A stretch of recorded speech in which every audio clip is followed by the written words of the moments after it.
Salam sejahtera kepada doktor dan rakan sekalian. Nama saya Choi San dari kumpulan 7. Kali kumpulan saya juga terdapat Chong Ziying, Joy Kyung Yi, Ulfa Lisa dan Noor Ain Najura. Tajuk kumpulan kami ialah interaksi berbagai kaum mendorong perpaduan di Malaysia. Malaysia adalah sebuah negara yang merangkumi dengan masyarakat yang berbilang bangsa dan kaum. Sebagai contoh, Malaysia terdapat orang Melayu, India, Cina, Karasan Dusun, Iban dan sebagainya. Orang Cina, Melayu dan India merupakan 3 kaum utama yang telah menetap di Malaysia selama 5 abad. Hal ini sudah tentu. Setiap kaum juga mempunyai budaya, cara hidup dan adat resam masing-masing. Sehubungan dengan itu, semua masyarakat haruslah sentiasa mencari peluang untuk berinteraksi antara sesama lain supaya dapat saling faham memahami budaya serta adat rasa masing-masing. Tegasnya, negara Malaysia akan sentiasa maju dan harmoni jika semua masyarakat dapat hidup dan bergaul bersama-sama. Salam sejahtera.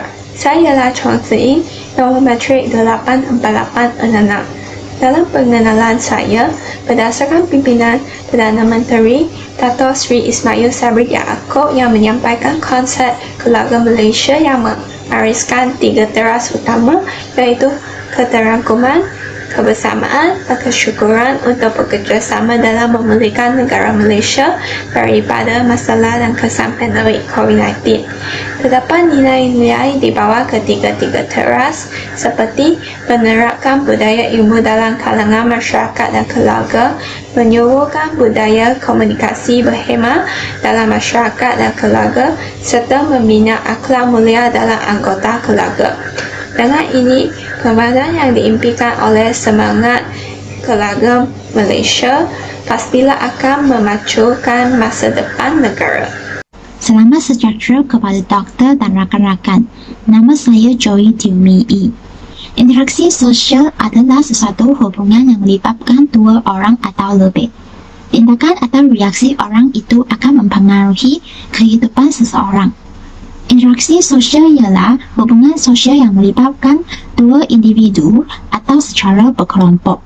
Interaksi sosial dianggapkan sebagai proses sosial antara individu dan kelompok yang dijalankan dalam berbagai cara berhubungan.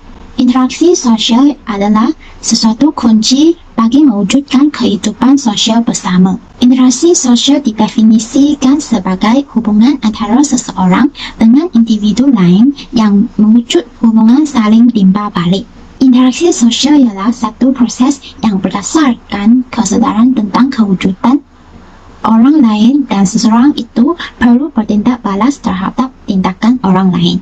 Assalamualaikum warahmatullahi wabarakatuh. Nama saya Ulfa Lisa binti Abdul Rahman, nombor matrik 988475. Untuk pendahuluan yang seterusnya ialah bagi pengkayaan nilai-nilai di bawah 3 teras tersebut termasuk menyemai budaya integriti dalam keluarga, menjadikan budaya amanah sebagai budaya keluarga, menjadikan prinsip keadilan sebagai teras pengukuhan keluarga dan menjadikan amalan bermusyawarah sebagai amalan keluarga. Nilai lain ialah nilai kebertanggungjawab terhadap keluarga, membudayakan amalan ihsan dalam memupuk semangat kebersamaan keluarga, memastikan suasana harmoni dapat dikecapi keluarga serta menyemai budaya khidmat dan keluarga bagi membantu ahli yang memerlukan bantuan. Nilai-nilai di bawah 3 teras turut digariskan sebagai menjaga kehormatan dan maruah keluarga, menyematkan semangat perhatian untuk membantu ahli keluarga, menerapkan budaya kesabaran dalam mengekalkan keamanan keluarga dan menyemai semangat keamanan serta kesejahteraan dalam diri ahli keluarga. Assalamualaikum warahmatullahi wabarakatuh dan salam sejahtera kepada doktor dan rakan-rakan sekalian. Perkenalkan, nama saya Noor Ain Najura binti Muhammad Zainuddin, memegang nombor matrik 288643. Perpaduan. Berdasarkan pandangan Ahmad Irham Muhammad Noor yang diperoleh oleh My Metro 2019, beliau menyatakan bahawa perpaduan merupakan visi atau maklumat utama yang perlu dicapai dan memerlukan usaha yang berterusan. Perpaduan dianggap sebagai satu proses yang dinamik kerana masyarakat yang berbilang kaum yang berbeza dari segi budaya, adat resam, bahasa, agama dan wilayah dapat hidup bersama dengan harmoni dan aman. Perpaduan juga berasaskan kepada pemahaman serta penghayatan perlembagaan persekutuan dan menjadikan rukun negara sebagai gaya hidup dan teras budaya.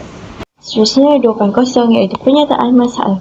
Yang pertama ialah rasa tidak puas hati terhadap hak keistimewaan orang Melayu. Hal ini kerana orang Melayu lebih banyak mendapat kelebihan dan bantuan dari kerajaan Malaysia. Sebagai contoh, kedudukan dan tempat di universiti untuk orang Melayu lebih banyak berbanding untuk kaum yang lain.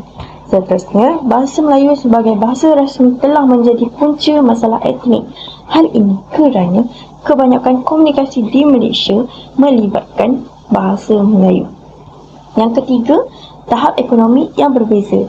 Untuk kaum Cina, kebanyakan daripada mereka melakukan pengurusan perniagaan. Seterusnya, untuk kaum India pula melakukan penternakan dan perladangan. Untuk orang Melayu pula melakukan dalam bidang pertanian. Yang keempat, perbezaan budaya dan agama juga telah menyebabkan masalah dalam perpaduan kaum di Malaysia. Terima kasih Ifra. Sekarang mari kita bincang tentang objektif kajian. Kita terdapat 4 objektif kajian dalam projek ini. Pertama ialah mengenal pasti usaha-usaha mendorong kesatuan dan keharmonian antara kaum. Maklumat kesatuan dan keharmonian antara kaum dapat dicapai sekiranya semua pihak dapat berganding bahu untuk memajukan maklumat ini. Contohnya, pihak sekolah, ibu bapa, masyarakat dan juga kerajaan. Kedua ialah menerokai faktor-faktor yang mengajarkan hubungan persaudaraan antara kaum tanpa mengira usia dan agama. Hubungan antara kaum dapat dieratkan jikalau interaksi sosial dalam masyarakat yang berbilang kaum dapat diwujudkan dari semasa ke semasa. Misalnya, tidak bersangka memahami budaya dan adat resan kaum lain, terdapat pendidikan moral dan sivik, serta sekolah satu aliran. Objektif yang ketiga adalah menggambarkan penyamaan perasaan kasih sayang kekeluargaan. Semua masyarakat perlulah saling faham memahami tentang budaya dan adat resan masing-masing supaya hubungan antara sesama lain akan menjadi lebih erat. Antara cara yang dapat menggambarkan penyamaan perasaan kasih sayang kekeluargaan antara berbagai kaum terdapatlah sambutan hari rayaan, rumah terbuka, majlis perkahwinan, jamuan makanan dan sebagainya. Objektif yang terakhir adalah menganalisis amalan toleransi di kalangan masyarakat berlainan budaya. Toleransi merupakan sebahagian besar faktor yang menyumbangkan kepada persatuan jiwa bangsa rakyat di tanah air ini. Sehubungan dengan itu, penerapan nilai toleransi amat penting dalam membina generasi yang saling hormat menghormati dan memahami antara satu sama lain. Umum mengetahui bahawa banyak kajian tentang perpaduan rakyat Malaysia telah dibuat sebelum ini. Antara kajian-kajian lepas tersebut ialah yang pertama, berdasarkan kajian yang telah dibuat oleh Hamidi, Kalsum dan Nizar pada tahun 2017 menjelaskan bahawa penerapan nilai-nilai murni yang teras adalah merupakan aspek utama yang menyatukan kaum di Malaysia supaya perpaduan dapat dibentuk sekaligus dapat menaikkan taraf negara kita kepada negara maju pada tahun 2020. Yang kedua, menurut kajian Hirschman dan Raguska yang diperoleh daripada Jurnal Personalia Pelajar pada tahun 2013 telah menyatakan bahawa terdapat perbezaan yang ketara tentang kedudukan stratifikasi sosial di antara kaum Melayu, Cina dan India di Malaysia yang boleh mengarah kepada berlakunya permasalahan di antara mereka. Tidak dinafikan faktor yang sedemikian sedikit sebanyak menyukarkan usaha-usaha kerajaan dalam memupuk rasa kasih sayang di antara kaum di tanah air ini. Dan yang terakhir, dinyatakan oleh Kementerian Perpaduan Negara 2020 dalam sebuah artikel tentang bagaimana kewujudan institusi pendidikan yang dibahagikan mengikut aliran masing-masing seperti sekolah keagamaan, antarabangsa, sekolah kebangsaan Cina atau sekolah kebangsaan Tamil yang dilihat turut menjadi asbab kepada tepisannya etnik yang menjadi kekangan dalam usaha memupuk penyatuan bangsa. Saya akan sambung dalam bahagian metodologi. Kaedah pertama yang digunakan dalam menjalankan kajian ini adalah kaedah kajian lepas. Kaedah kajian lepas dapat membantu pengkaji memahami masalah-masalah yang akan dikaji dan juga dapat menganalisis maklumat-maklumat yang berkaitan dengan kajian ini. Kaedah kedua adalah kaedah pemerhatian. Kaedah pemerhatian adalah untuk memerhati isu semasa atau masalah yang timbul dalam sekeliling persekitaran para pengkaji pada masa. Kaedah ketiga adalah kaedah penyelidikan.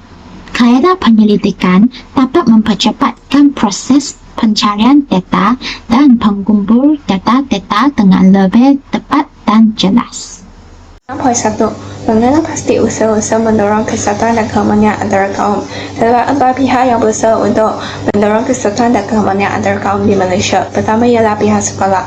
Pihak sekolah mengadakan aktiviti seperti pertandingan tarian dan nyanyian bagi murid-murid untuk menunjukkan budaya kaum mereka. Seterusnya, ibu bapa. Ibu bapa sebagai teladan baik kepada anak-anak wajarlah memberi pencerahan awam tentang masyarakat makmur di Malaysia kepada anak-anak. Misalnya, mengajar anak-anak untuk berkawan dengan rakan yang berbilang kaum. Seterusnya, masyarakat. Masyarakat yang bersemangat dapat mewujudkan negara Malaysia yang harmoni dan aman. Contohnya, mengadakan aktiviti gotong royong di taman-taman dapat menambah peluang bagi pelbagai kaum untuk bergaul dan berkawan. Akhirnya, pihak kerajaan. Pihak kerajaan sebagai badan eksekutif negara wajarlah mengadakan program-program seperti seminar percuma, ucapan-ucapan dan syarahan-syarahan. Antaranya, terdapat banyak faktor yang akan mengeratkan hubungan persaudaraan antara kaum, iaitu tidak buruk sangka antara kaum. Buruk sangka merupakan salah satu sifat majmuk. Jika semua kaum mempunyai sifat buruk sangka terhadap orang lain, maka masalah ini akan menjejaskan perpaduan kaum dan keharmonian negara. Faktor kedua adalah memahami budaya dan adab lesan bangsa yang berlainan. Kita perlu memahami adab lesan dan budaya masing-masing supaya masalah suak wasangka tidak akan menimbul dalam kalangan setiap kaum. Faktor ketiga ialah pendidikan moral dan sivik. Kedua-dua pendidikan ini dapat meningkatkan kemahiran interaksi pelajar dan membolehkan mereka berhubungan dengan masyarakat yang berbagai etnik bagi menjamin kesejahteraan negara. Faktor yang terakhir terdapatlah sekolah satu aliran. Sekolah satu aliran adalah satu sistem pendidikan yang baik untuk menyelesaikan isu perpaduan kerana para pelajar yang berbilang kaum mempunyai peluang untuk saling faham, memahami dan berinteraksi. Itu, untuk menggambarkan penyemayan kasih sayang kekeluargaan, kita perlulah mengetahui budaya bangsa lain dan juga mengetahui pantang larang agama lain. Sebagai contoh, orang yang beragama Islam tidak dibenarkan untuk memakan daging khinzir serta tidak dibenarkan untuk menyentuh anjing. Seterusnya, orang India tidak dibenarkan untuk memakan daging lembu kerana mereka menganggap bahawa itu adalah Tuhan mereka. Seterusnya, kita juga perlulah menghadiri rumah terbuka tanpa mengira kaum, seperti penyambutan perayaan atau sambutan lain yang disambut oleh setiap kaum seperti Hari Raya Aidilfitri, Hari Raya Aidiladha, jamuan makan, majlis ruang terbuka dan majlis perkahwinan. Dan yang ketiga ialah memupuk dan mengajar sifat penyayang sesama kaum. Hal ini perlulah dididik dan diajar oleh ibu bapa daripada kecil lagi supaya anak-anak membesar dengan menghormati kaum lain. Menganalisis amalan toleransi di kalangan masyarakat berlainan budaya. Yang pertama, keberkesanan memupuk generasi yang kuat dalam pelbagai aspek baik dari segi kehidupan dan sosial. Seperti yang dinyatakan oleh bekas Timbalan Menteri di Jabatan Perdana Menteri Datuk Wira Dr. Farid Marafi, budaya toleransi yang telah ditanam dalam percampuran serta pergaulan bersama menjana hubungan baik bukan sekadar membentuk persahabatan, tetapi ini juga menggalakkan hubungan persaudaraan antara semua agama dan etnik. Yang kedua, menunjukkan penghormatan terhadap adat istiadat dan budaya sesebuah kaum. Berdasarkan pandangan Bauk dan Brislin bernama 2018, seseorang itu mestilah mengenal pasti perbezaan budaya antara kaum dan mengubah tingkah lakunya sebagai tanda penghormatan kepada individu lain mewakili kaum yang berbeza. Sebagai contoh, kaum Cina memulakan sambutan perayaan tahun baru mereka dengan membakar mercun pada tengah malam dengan bertujuan untuk menghalang puaka dan nasi malam. Jika orang kejiranan memahami akan proses perayaan tersebut, mereka tidak akan berasa marah atau tidak puas hati memandangkan penyambutan itu hanya berlaku setahun sekali.